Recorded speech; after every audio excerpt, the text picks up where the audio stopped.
So, ayan mga bossing, andito tayo ngayon sa Zone Cycle Center dito sa General Santos City. At nais kong ipakita sa inyo ang mga piyesa ng ating mga motor mga boss. Kung anong motor meron ka, baka andito na yung hinahanap nyo mga bossing. Lalong-lalo na yung mga nag-upgrade yan dito. Marami kayong makikita na parts dito mga bossing na pang-upgrade. Siya nga pala, sa mga di pa pala nakapalo sa akin, pwede nyo ko i-follow mga bossing, DG Moto. Lagi tayo nag-update dito ng mga parts ng ating mga motor, lalong-lalo na yung mga paparating pa na parts para sa ating mga motor mga bossing. So, ayan yung mga cylinder block at saka head, 4 valves at saka big valve. Ayan. So, sa mga interesadong mag-upgrade dyan, pwede nyo silipin yung mga videos ko mga bossing. Marami tayong upload dyan. At baka isa sa mga hinahanap nyo, andyan na din na-upload ko na. At ito naman yung engine valves mga boss na nakikita nyo. Ito yung lighten valves mga boss, non-magnetic engine valve or lighten valves mga bossing.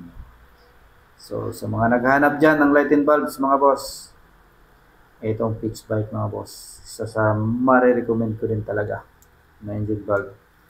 Tested and proven na mga bossing. Ayan, siyempre, meron din yung mga racing ECU, racing CDI. Yan, yung mga nakikita niyo mga bossing. So, sa mga gusto mag-racing ECU dyan, ayan.